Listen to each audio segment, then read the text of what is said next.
Hello and welcome to JK CDD circle. तो दोस्तों continue करेंगे हम 30 days crash course for JK SSB exams के लिए, जिसमें आपका वीएलडब्ल्यू है, फाइनेंस अकाउंट असिस्टेंट है, फॉरेस्टर है, एंटी हैंड पटवारी है और भी अपकमिंग एग्जाम्स है। तो यहाँ पे आपको क्विक रिवीजन क्लासेस देखने को मिल रही है। जितना भी आपने पढ़ा हुआ है तो इन लेक्चर्स के जरिए आपको अच्छे तरीके से रिवीजन कराया जाएगा। तो आज का जो लेक्चर है ये आपका लेक्चर नंबर 15 कंप्यूटर का नॉलेज ऑफ एमएस एक्सेस। इस पर ऑलरेडी 14 लेक्चर्स अपलोड हो चुके हैं। अगर आपने वो नहीं देखे तो जाके हमारे यूट्यूब चैनल पर चेकआउट कर सकते हैं। ठीक है, इस लेक्चर की जो पीडीएफ है आपको हमारे टेलीग्राम चैनल पर और व्हाट्सएप ग्रुप पर शेयर कर दी जाएगी। इसी वीडियो के डिस्क्रिप्शन बॉक्स में लिंक से जाइए और ज्वाइन कीजिए। So let's start our computer lecture number 15 knowledge of MS Access. ठीक है, या माइक्रोसॉफ्ट एक्सेस भी इसे बोलते हैं, या उसको बोलते हैं डाटाबेस मैनेजमेंट सिस्टम भी। ठीक है, चलिए माइक्रोसॉफ्ट एक्सेस क्या होता है। ये एक डाटाबेस मैनेजमेंट टूल है माइक्रोसॉफ्ट का, जिसको एमएस ऑफिस ने डेवलप किया था 1958 में। ठीक है, ये आपको याद रखना है।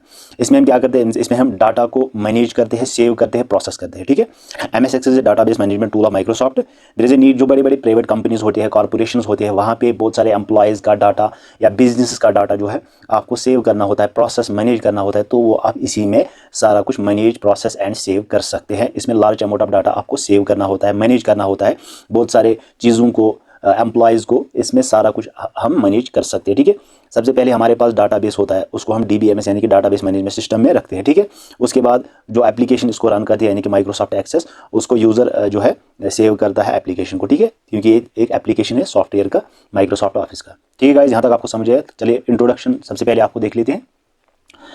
डाटाबेस मैनेजमेंट सिस्टम, जिसको डीबीएमएस भी कहा जाता है, database management system DBMS is a system software. ये एक सिस्टम सॉफ्टवेयर है जो क्रिएट करता है एंड मैनेज करता है डाटाबेस को। डाटाबेस मतलब आपके पास जो भी चीज़ें होती है, अगर आपके पास कोई बिजनेस है, प्राइवेट ऑर्गेनाइजेशन है, कॉर्पोरेट आपके पास ऑर्गेनाइजेशन, तो वहाँ पे सारी चीज़ों को मैनेज करना होता है, वो कंप्यूटर के अंदर आपको रखना होता है, क्योंकि आप कॉपी में तो लिख नहीं सकते। इसीलिए सारा कुछ जो डाटा होता है वो आप इस एमएस एक्सेस में सेव करके रखते हो। बाद में अगर आप उसको मैनेज करना है, उसको प्रोसेस करना है, उसको बढ़ाना है, घटाना है, कोई चीज़ें डिलीट करनी है, कोई चीज़ों को प्रोसेस करना है, तो वो आप एमएस एक्सेस में करते हो। ठीक है, प्रोवाइडर्स ये यूज़र और प्रोग्राम्स को सिस्टमेटिक वे से क्रिएट करता है। ठीक है, रिट्रीव करता है, अपडेट करता है, आपको अपडेट करना है कोई भी चीज़ें, और मैनेज करता है उस डाटा को। ठीक है, Microsoft Access is a low cost relation database management system, RDBMS full form, used mainly by home user and small business। यानी कि ये RDBMS जो है ये मेनली यूज़ होता है होम यूजेस में। ठीक है, घर में हम जो चीज़ें होती है उसमें हम इसको यूज़ करते हैं, या आपके पास जो स्मॉल बिजनेस होती है उनको भी हम जो है यहाँ पे इसमें सेव करके रखते हैं विद 1 और 2 system users. It can run on A personal computer. इसको पर्सनल कंप्यूटर जो आपको घर में होता है, लैपटॉप वगैरह, उसमें हम इसको रन कर सकते हैं। Server and provides an easy to use interface for designing simple database reports and data entry forms. ठीक है, चाहे आपको रिपोर्ट्स करनी है, डाटा को सेव करना है, फॉर्म्स को एंट्री, जो भी एंट्री वगैरह करनी है वो आप RDBMS में करते हो। तो यहाँ पे आप इमेजेस जो आपके सामने जब एमएस एक्सेस ओपन करते हो तो इस तरह की इमेजेस आपके सामने, इस तरह का लेआउट आपके सामने आता है। ये है एमएस एक्सेस। जब आप ओपन करते हो उसके बाद डाटाबेस मैनेजमेंट को आप इस तरह सेव करके रखते हो, उसका मैनेज करते हो, अपडेट करते रहते हो इस तरीके से। ठीक है, यहाँ पे age, block, bold type, children's, tea, country, drinks, drugs, electricity, favourites, hair colour, height, image, individual, marital status, message, religion, तो हर किसी का डाटा यहाँ पे आप आसानी से सेव कर सकते हो, उसको अपडेट कर सकते हो, उसको मैनेज कर सकते हैं। ठीक है, अब यहाँ पे about query of data sheet, view of the query. तो किस तरह आपका ये जो है जब आप वहाँ पे डाटा रखते हो, किस तरह की क्वेरी, किस तरह का व्यू आपके सामने आता है। ठीक है, तो सबसे पहले क्वेरी फर्स्ट में कस्टमर आईडी, यहाँ पे आपका कस्टमर आईडी आप बना सकते हो। कस्टमर आईडी का नेम, उसका लास्ट नेम, एड्रेस क्या है, एड्रेस 2 क्या है, एड्रेस 3 क्या है, फ़ोन नंबर क्या है, ईमेल क्या है,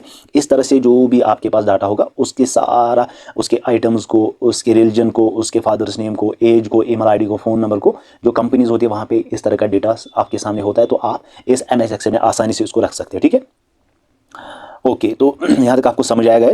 चलिए आगे चलते हैं। जो डिज़ाइन व्यू है क्वेरी का, क्वेरी मतलब किस तरह से अपने डाटा को आप सेव करके रखते हो। First customer ID, first name, last name, address 1, address 2, address 3, या आप order ID, customer ID, order number, order date, product name, या जो सेल्स करते हैं ना गाइस, जो कंपनीज होती है जैसे फ्लिपकार्ट हो गया, आपका अमेजॉन हो गया, वो भी इसी एमएस एक्सेस का यूज़ करते हैं अपने डाटा को सेव करने के लिए। उनके पास बहुत सारी चीज़ें होती है, चाहे वो सेल्स प्रोडक्ट्स हो, चाहे वो कस्टमर्स का डाटा हो, चाहे वो एम्प्लॉयज़ का डाटा हो, सो सारा कुछ यहाँ पे आप क्वेरी में रख सकते हैं। उस कस्टमर का नेम क्या है, लास्ट नेम क्या है, एड्रेस क्या है, परमानेंट एड्रेस क्या है, फ़ोन नंबर क्या है, ईमेल क्या है, किस जगह वो रहता है, कब उसको डिलीवरी करनी है, डिलीवरी हुई कि नहीं, सारा कुछ आज हम जो है सारा कुछ इसी में डिज़ाइन किया जाता है। इस तरह से उसका डिज़ाइन होता है। ठीक है, क्वेरीज में।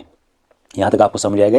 अब यूजेस कहाँ कहाँ पे इसकी यूजेस होती है, एमएस एक्सेस कहाँ कहाँ पे यूज़ होता है, तो ये भी हम यहाँ पे आपको पढ़ाएंगे। MS Access tables support a variety of standards, field types, indices and referential integrity including caching updates and dates. Access also include a query interface forms to display and enter data and reports of the printing। यानी कि जो भी tables के अंदर उसको आप retrieve करते हैं, उसको आप रेफरेंशियल इंटीग्रिटी देते हैं, ताकि जब भी आप कोई इंटरफेस देना होता है फॉर्म्स को, डिस्प्ले को, तो वो आप वहाँ पे एंटर करेंगे डाटा और उसके रिपोर्ट्स को प्रिंट आप कर सकते हैं। ठीक है।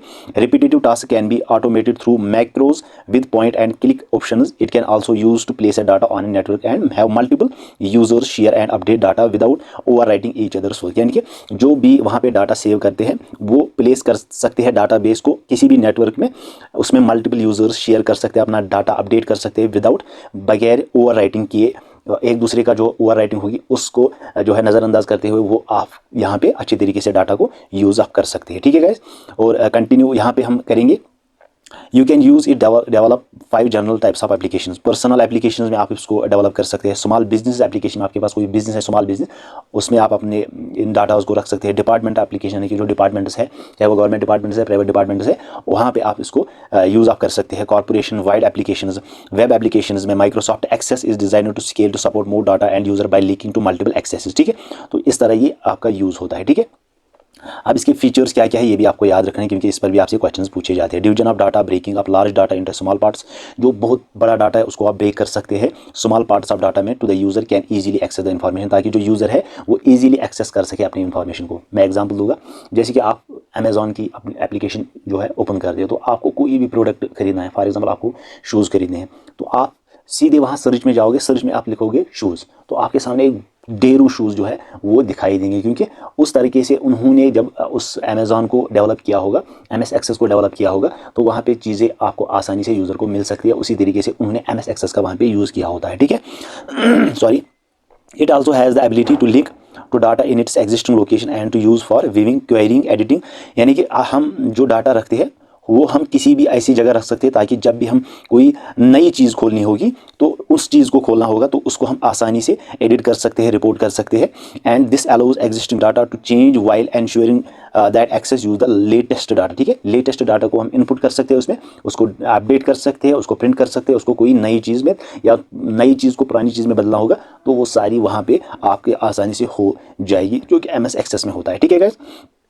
उसके बाद इसको भी कंटिन्यू करेंगे। User can create tables. User जो है जो MS एक्सेस को यूज़ करता है वो क्रिएट टेबल्स कर सकता है, queries, forms, reports, connect them together with macros. उनको वो टुगेदर कनेक्ट कर सकता है मैक्रोज में। It contains actions that perform tasks, reports, turning, queries, closing the database. इस तरह से आप कर सकते हो। Table creation in a simple done by design और विजार्ड ऑप्शंस। आपके पास होती है data enter and store in MS Access can easily be reported and pasted. तो उसको फिर आप रिपोर्टेड आसानी से कर सकते हो और पेस्टेड भी आसानी से कर सकते हो। ठीक है।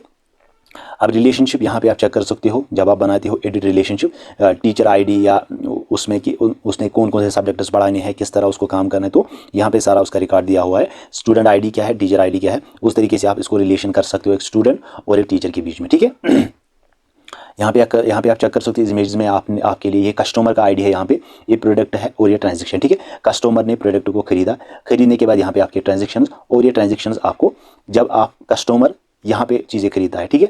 और चीज़ें खरीदने के बाद उसका नेम, प्राइस वगैरह, नेम उसका जो कस्टमर है उसका नेम होगा, फादर्स नेम होगा, उसका जो है कस्टम फ़ोन होगा, उसका ईमेल होगा। वो जब वो प्रोडक्ट खरीदेगा, चाहे वो किसी भी डाटाबेस जो है प्रोडक्ट्स में खरीदा, तो वहाँ पे प्रोडक्ट आईडी होगी, प्रोडक्ट नेम होगा, प्रोडक्ट की प्राइस होगी। इसी तरीके से जब वो इसको खरीदेगा उसके बाद आपको यहाँ पे ट्रांजैक्शन शो होगा, पीरियड आईडी कौन सा है, कैंपस कौन सा है, ट्रांसडेट कौन सा है, पोस्ट कौन सा है। उसके बाद ये प्रिंट होके फिर इसके पास आएगा। तो ये एक रिलेशन बनती है कस्टमर, प्रोडक्ट एंड ट्रांजेक्शन में। ठीक है। इसी तरीके से ये MS एक्सेस में ही होता है। ठीक है गाइज।